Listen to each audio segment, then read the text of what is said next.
just arrived. This is how it comes packaged. So nice and secure. Got a leaflet here. It's got the XT60 connector. Yeah.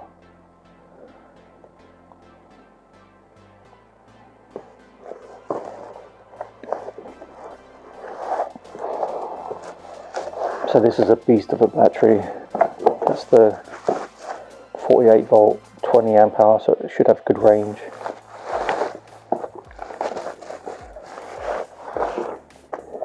So you've got your two keys there.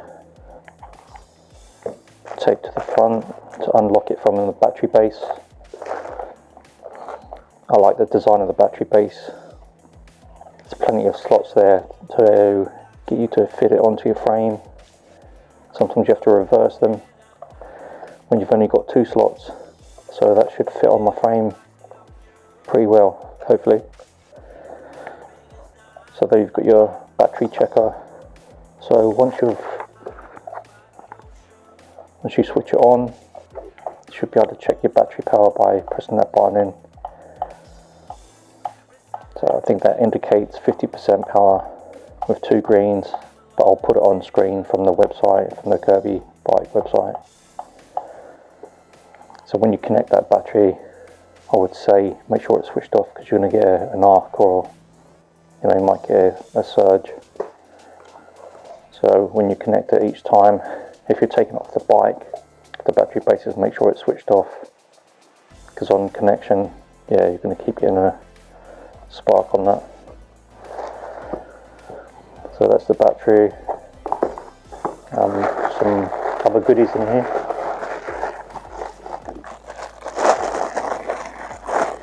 I think this is, yeah, it's like a Velcro wallet to tidy up the cables. So that's a good thing to have, because there's going to be excess cable. And finally, we should have the charger in here. Yeah. So I've already got my cable, got my UK 3-pin plug ready for this. It's a power connector for the battery, which, yeah, I think you just got a rubber bung which comes out. Yeah, just a rubber bung there, you can see it. It just keeps the water out. It's a good idea. So this is a 2 amp charger. So this 2 amp charger is going to take 10 hours to charge this battery, because it's 20 amp hour.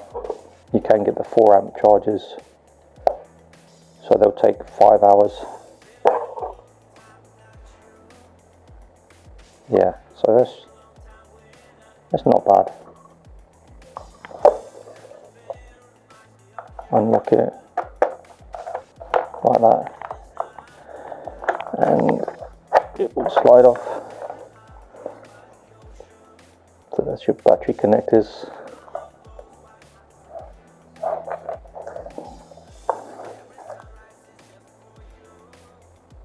Just lithium ion battery, 48 volt, 20 amp. I'm pretty sure they use LG cells, so a high quality cell. So these batteries should give you about 1,000 cycles, or up to 1,000 cycles, if you take care of them. Obviously it's the way you treat them, the way you charge them, and how you leave them. So yeah. And as I said before, this is a good base plate, because you've got all these options to secure it to your frame. So hopefully on my bike it should work out nicely.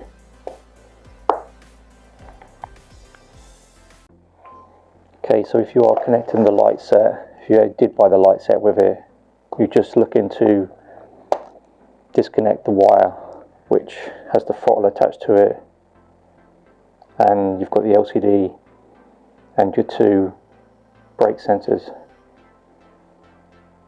Yeah, so it's this cable you need to disconnect. And when you're connecting any of these cables, some of them have like lines, so the arrow has to meet the line. I'll put a picture up now of how that should look, so you make sure they're pushed together properly. Others don't. Smaller ones, yeah, they don't have the lines, and the one you're going to disconnect for the lights doesn't have the line. So yeah, just be a case of pulling that one out, pushing this one in here,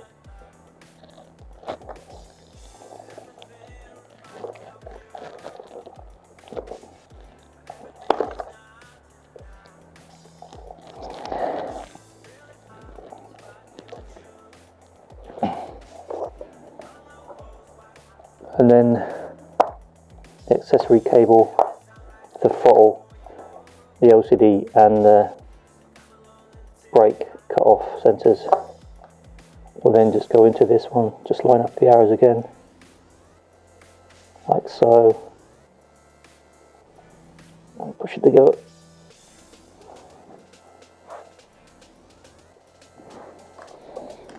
So then you will have your light kit. You could probably test this now.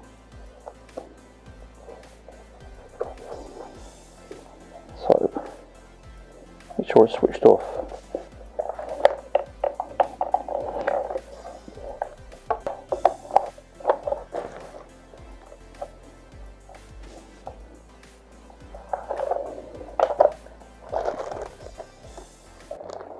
As you can see, the indicator's working. That's the brake light, which would work once you've got your brake sensors on. So everything's working. That's your light. 4 LEDs, really bright, super bright LEDs.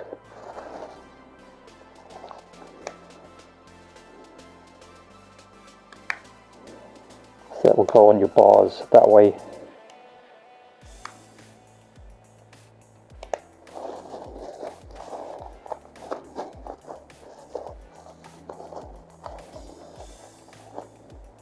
That's your indicator, left and right. And like I said, the brake light will actually start working once you've got those sensors on, your brake sensors. The lights are working. We can check the LCD at the same time. We could plug that in.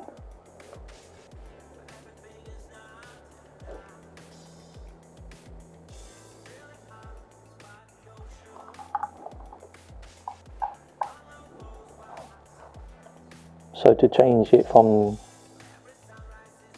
kilometers an hour to miles per hour, you just turn it on and hold the up and down arrows for 5 seconds. You've got your limit, it's your maximum speed limit. Anything that will go any higher, no. No, so that's set. Then you've got your wheel dimension, 27.5, that's correct. And the next one down is miles per hour, kilometers an hour. So if you're in the UK, miles per hour is set to 1. So you just press the middle button if you want to change it. So that's kilometers an hour, 0. 1 is miles per hour, then you push your middle button to accept it. Then again.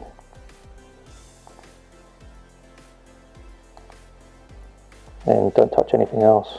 And that's it. And hold the middle button in and it goes back to the home screen. So now you can see it's miles per hour. So we'll now turn that off, hold the middle button in.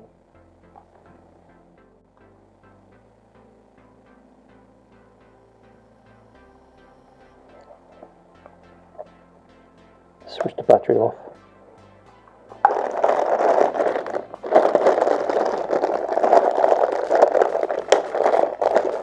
Okay, so the you've got your bracket for your, make sure you don't lose these 2 screws. I believe the bracket goes in that way, yeah. So you've got a little cut out there.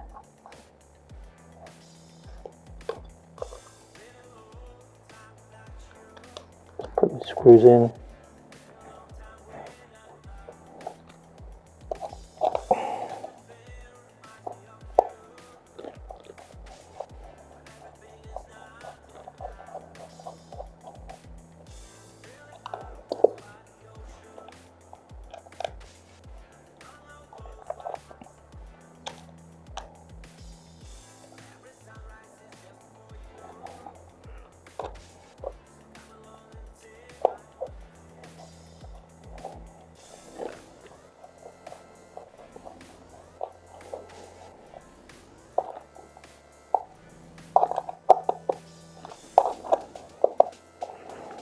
Okay, so that's on.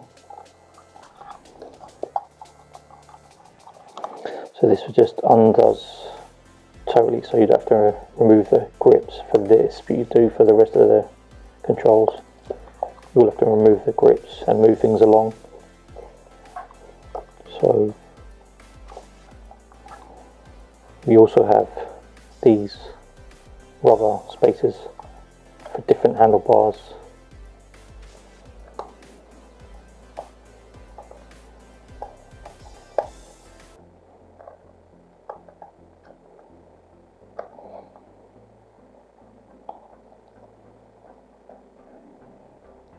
These spaces just go in like this if you've got smaller handlebars.